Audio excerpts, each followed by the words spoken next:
है। Hello everyone, very good morning. जैसे कि उत्तराखंड लोक सेवा आयोग द्वारा सहायक सांख्यिकी अधिकारी परीक्षा 2017 का नोटिफिकेशन 7 फरवरी को रिलीज़ कर दिया गया, 7 फरवरी 2024 को। ये आपकी एएसओ की भर्ती है, असिस्टेंट स्टैटिस्टिक्स ऑफिसर की भर्ती है। इसमें नोटिफिकेशन आपका 7 फरवरी को 2024 रिलीज़ किया गया है। इसकी ऑनलाइन आवेदन भरने की जो ये लास्ट डेट है 28 फरवरी है। ठीक है, इसको याद रखना कि 28 फरवरी को इसकी लास्ट डेट है। ठीक है, ऑनलाइन आवेदन के संशोधन इसमें आप अगर इसमें कोई एडिट करना है आपको तो 7 मार्च से 16 मार्च मतलब 7 मार्च से 16 मार्च के बीच आपको इसमें टाइम दिया जाएगा। ठीक है, तो इसमें पढ़ते हैं कि इसमें क्या क्या इसमें इसकी एलिजिबिलिटी है। ठीक है,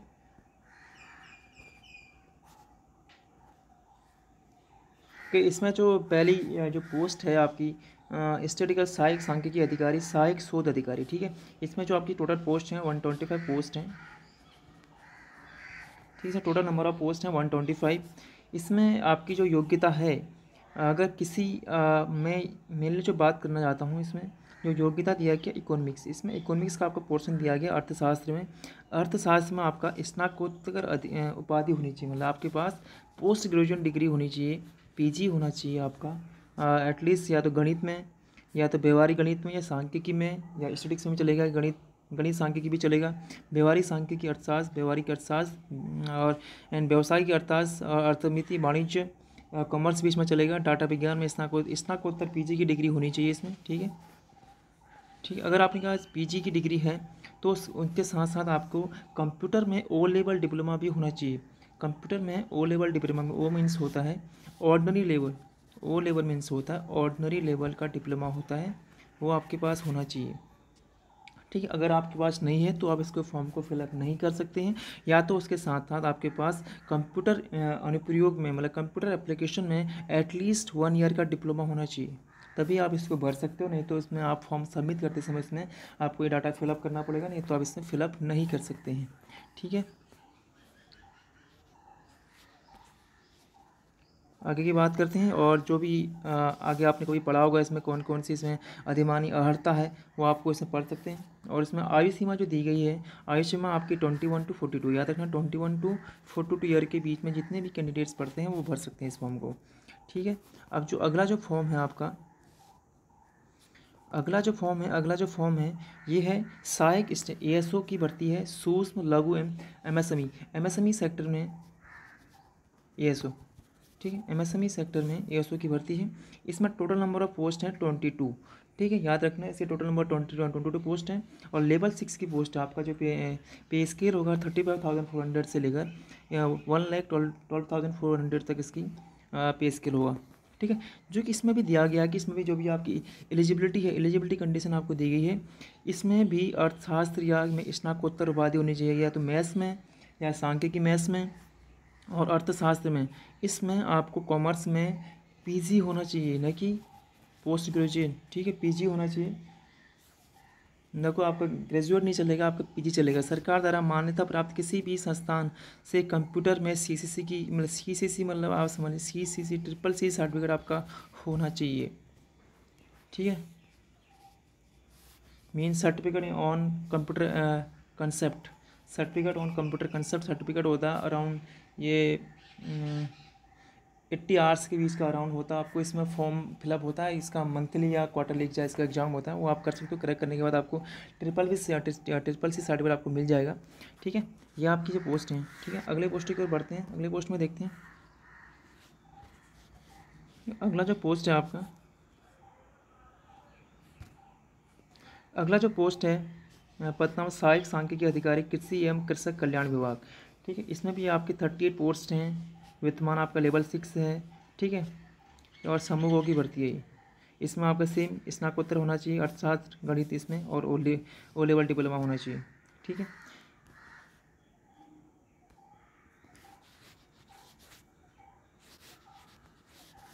अगली जो पोस्ट है, इसमें अगली जो पोस्ट दी गई है सहायक सांख्यिकी अधिकारी उद्यान एवं खाद्य प्रसंस्करण विभाग में दी गई। इसमें 30 नंबर पोस्ट है, लेवल नंबर 5 है। इसकी पे स्केल कम है, 29,200 से लेकर 92,300 की पोस्ट है, लेवल 5 की पोस्ट है, और इस समूह गो में ही आएगा।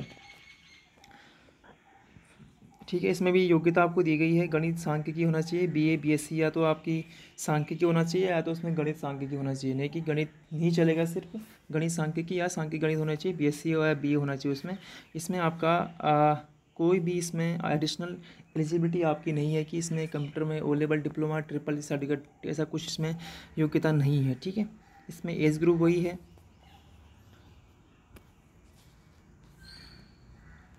अगला पोस्ट देख सकते हैं आप, पदनाम है उच्च शिक्षा विभाग में अन्वेक्षक कम संकणक। ठीक है, ये पोस्ट है आपकी जो दो नंबर ऑफ पोस्ट हैं, 2 ही हैं, और इसका लेवल 5 है। और इसमें आपको एडिशनल एलिजिबिलिटी दी गई है, आप इसको पढ़ सकते हैं कि इसमें कितने टाइपिंग डिप्रेशन है, उसको आपकी डिप्रेशन है उसको पढ़ सकते हैं। ठीक है, अगले पोस्ट की ओर चलते हैं। क्या है,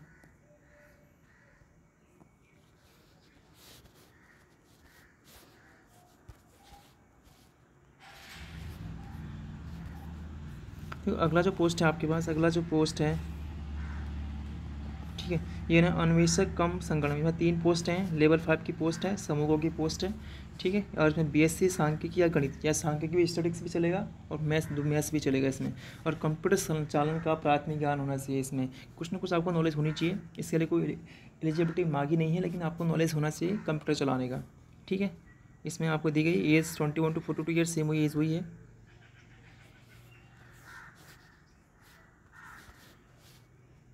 अगला जो पोस्ट है आपका, अगला है अन्वेषक या संगणक या महिला सशक्तिकरण या बाल विकास विभाग में है। इसमें टोटल नंबर पोस्ट हैं 8, लेवल 4 की पोस्ट है, पे स्केल में कम हो गया। ठीक है, इसमें गणित या सांख्यिकी से स्नातक, इसमें या तो आपके पास ग्रेजुएशन डिग्री होनी चाहिए या तो मैथ्स या स्टैटिस्टिक्स से। ठीक है, वादी हो वे साथ में आपको जानकारी होना चाहिए कंप्यूटर के, MS वर्ड और MS एक्सेल चलाने का आपको नॉलेज होना चाहिए। ठीक है, पावर पॉइंट का आपको नॉलेज होना चाहिए। एज आपका 21 to 42 ईयर ही है। ठीक है, क्वेश्चन की ओर अगले में बढ़ते हैं। क्या है पोस्ट, ठीक है, इतने पोस्ट हैं आपके पास। इतने पोस्ट अगर हैं आपके पास तो इसमें इसमें जो मेन मैं बात करूँगा, जो आपका इकोनॉमिक्स का पोर्शन है, इकोनॉमिक्स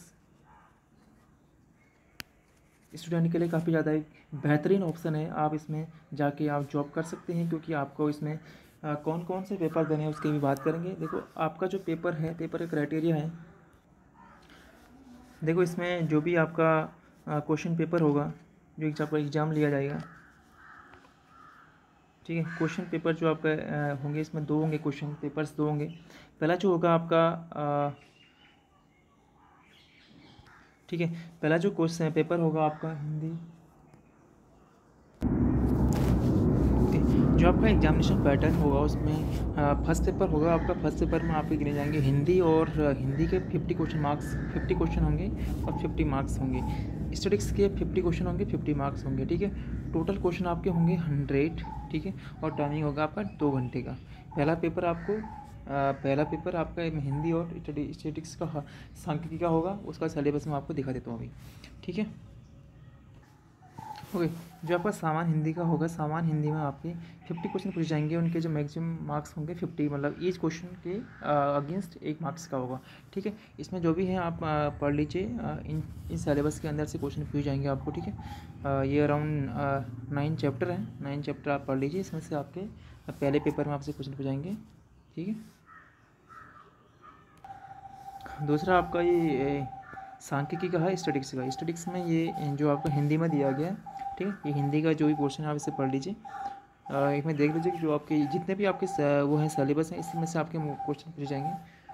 ठीक है, ओके, ये आपका स्टैटिस्टिक्स का पोर्शन है, स्टैटिस्टिक्स टेक्निक्स। ठीक है, इसमें जो भी आपका सिलेबस है, सिलेबस को आप देख लीजिए। इसमें जो भी collection of datas, measure of standard tendency, arithmetical mean, GM and HM, median mode, measure of dispersion, range, quartile division, जो भी है, इंडेक्स नंबर जैसे मीनिंग, इंपॉर्टेंस, लेस्पर इंडेक्स, मार्शल और पीटर इंडेक्स। ठीक है, ये आपके अराउंड इकोनॉमिक्स में ही आपने पढ़ा होगा ये चीज़ें। ये इसके लिए आपको बहुत ज़्यादा इंपॉर्टेंट आपको हेल्प करेगी आपका स्टैटिस्टिक्स पोर्शन में। ठीक है, और सिंपल कोरिलेशन जो भी आपने स्टैटिस्टिक्स में इकोनॉमिक्स में पढ़ा अगेन ठीक है, मोस्टली जो है NSO डाटा से थ्योरी ऑफ सिस्टम। कि जो आपका सेकेंड मेन एग्जामिनेशन पैटर्न होगा वो सब्जेक्टिव होगा आपका, ठीक है, सब्जेक्टिव में, लेकिन आपका वो ऑब्जेक्टिव होगा। सब्जेक्ट होगा आपका जो भी सब्जेक्ट आप चूज़ करोगे, या इकोनॉमिक्स या स्टैटिक्स करोगे या मैथमेटिक्स करोगे, ठीक है, ये आपका सारे जो होंगे आपके ऑब्जेक्टिव होंगे, ठीक है। सब्जेक्ट आपका चूज़ करोगे लेकिन आपकी एग्जामिनेशन ऑब्जेक्टिव होगा, जिसमें 200 क्वेश्चन होंगे, 3 घंटे क्वेश्चन पेपर होगा, ठीक है। ठीक है, मेन एग्जाम में जो आपका है कि एनी ऑफ द सब्जेक्ट आप चूज़ करो, कोई भी सब्जेक्ट आप चूज़ करोगे, जैसे मैथमेटिकल, स्टैटिक्स एंड इकोनॉमिक्स, ठीक है, एज़ पर द आपको जो भी पीजी एंड ग्रेजुएशन में आपकी जो भी सब्जेक्ट है उसको चूज़ करना पड़ेगा आपको, क्योंकि उसमें से आपको नॉलेज, उसी की नॉलेज होगी आपको, ठीक है। जो विषय सब्जेक्ट किया जाए उसके विषय के 200 क्वेश्चन पूछे जाएंगे, उसमें से आपके 200 क्वेश्चन पूछे जाएंगे, वो आपके 3 घंटे का होगा, उसी सब्जेक्ट के 200 क्वेश्चन आपसे पूछे जाएंगे, ठीक है। ओके, लास्ट में आपका होगा तीसरा पेपर जो आपका कंप्यूटर एलिजिबिलिटी के लिए होगा। कंप्यूटर की आपको नॉलेज होनी चाहिए, उसके लिए कंप्यूटर का आपका नॉलेज होना चाहिए। आपका थर्ड पेपर होगा कंप्यूटर का, ठीक है। कंप्यूटर का आपका टेस्ट होगा, बेसिक नॉलेज और कंप्यूटर आपको होनी चाहिए। पहले भी आपको इसमें O level diploma triple certificate की बात करी गई थी। एटलीस्ट किसी भी पोस्ट के लिए आपको कंप्यूटर की बेसिक नॉलेज होनी ही चाहिए, ठीक है। उसमें जो होंगे पेपर में 100 मार्क्स का क्वेश्चन पेपर होगा, जिसमें आपके ठीक है 100 मार्क्स का क्वेश्चन पेपर होगा। उसमें जब भी आपसे क्वेश्चन पेपर पूछे जाएंगे, उसमें से आपको 40% आपको पास करने के लिए चाहिए। आपके सिर्फ पासिंग क्वालिफाइंग मार्क्स हैं, इसको आपके एग्ज़ाम पेपर में आपका इसके मार्क्स ऐड नहीं होंगे। प्लीज़ इसको याद रखना कि इसमें आपको ऐड नहीं होंगे, ये आपका सिर्फ क्वालिफाइंग 40% 100 में से आपको 40 नंबर लाने ही पड़ेंगे इसको पास करने के लिए, ठीक है। ठीक है, ये आपके basic knowledge of computer operation practical exam होगा आपका। इसमें आपको micro window operating system, MS office and आपके MS word, MS excel and power point से आपको क्वेश्चन पूछ जाएंगे। Each question shall have the action to be performed on the system having 20 marks होंगे। Print out of the output shall be taken given on the evolution, ठीक है। ये 100 marks का question paper होगा, 1 घंटे का क्वेश्चन पेपर होगा, ठीक है, इसको याद रखना। तो यहाँ पर आपके ऑप्शनल सब्जेक्ट, जो भी आप ऑप्शनल सब्जेक्ट आप चूज़ करोगे उसके अकॉर्डिंग इसमें मैथमेटिकल और इंडस्ट्रियल, जो भी मैथमेटिक्स का जो भी अगर आप मेन एग्जाम चूज़ करोगे, इसमें मैथमेटिकल जो सिलेबस है यहाँ दिया गया है, इसको आप UKPSC की साइट में जाके आप डाउनलोड कर सकते हो, ठीक है। इसमें मेन सब्जेक्ट आपका स्टैटिक्स होगा, कॉमर्स होगा एंड इकोनॉमिक्स होगा एंड मैथमेटिक्स होगा। ये आपके 4 सब्जेक्ट हैं मेन में। इसके करस्पॉन्डिंग आपसे क्वेश्चन पेपर पूछे जाएंगे। ये आपका सिलेबस है, ठीक है, आप देख सकते हो इसे। फिर नेक्स्ट जो आपका स्टैटिक्स या मैथमेटिकल स्टैटिक्स का, यह भी आपका मेन एग्जाम का सब्जेक्ट है। इसमें आपकी सिलेबस है, इसी से आपके क्वेश्चन पेपर पूछ जाएंगे। सिलेबस को ध्यान में रखें ही आप क्वेश्चन पेपर की तैयारी करिए, ठीक है। ये आपका सिलेबस है, please note down. Okay, then आता है economics, applied economics and business economics and econometrics, जिसका भी सब्जेक्ट इसमें फॉल करता है, ये आपका क्वेश्चन पेपर आएगा इकोनॉमिक्स का, ठीक है। पहले आपने अगर UGC नेट की तैयारी करी हो, कोई भी स्टडी एग्जाम की तैयारी करी होगी, उसमें पहले आता है माइक्रो, देन मैक्रो, ठीक है।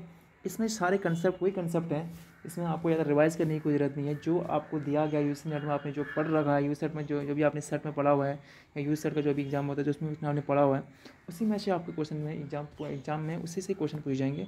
तो ये आपके लिए बेस्ट अपॉर्चुनिटी है, जो अभी UGC नेट की तैयारी कर रहे हैं या UGC सेट की तैयारी कर रहे हैं, की थी जिसने भी, और जिसके पास O लेवल या ट्रिपल सर्टिफिकेट का डिप्लोमा या सर्टिफिकेट है, उसके लिए बेस्ट अपॉर्चुनिटी है ये, ठीक है। ठीक है, ये आपका इकोनॉमिक्स का हो गया।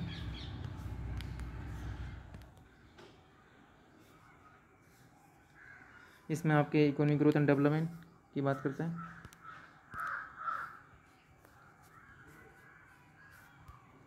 Public finance, demography, international economics, econometrics में simple linear regression model and GLS and GLM and OLS method, Indian economy, ठीक है।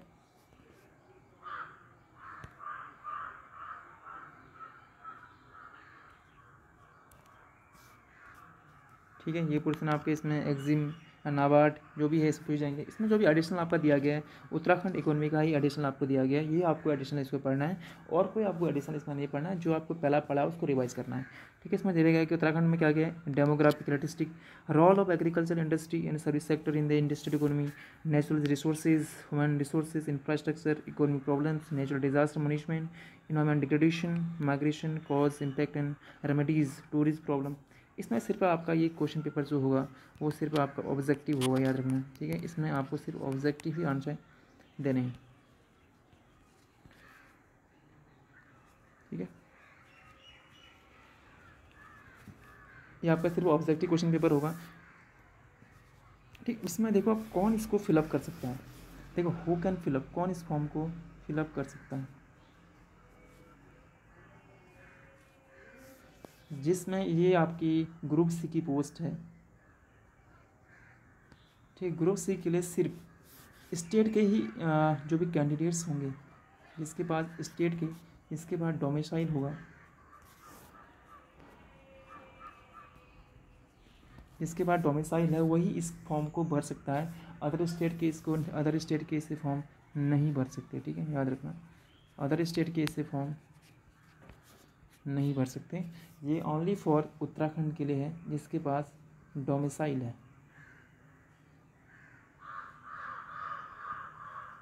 ठीक है। कृपया करके अदर स्टेट के फॉर्म इसे मत भरिएगा, ये आपके लिए एलिजिबिलिटी नहीं है। ये समूहों का फॉर्म है ग्रुप सी का। अगर ग्रुप ए का होता तो आप इसे भर सकते थे, लेकिन ये ग्रुप सी का फॉर्म है। Group B and C only state के ही कैंडिडेट्स इसे भर सकते हैं, okay. Thank you for watching. If you like please subscribe my channel. Thank you.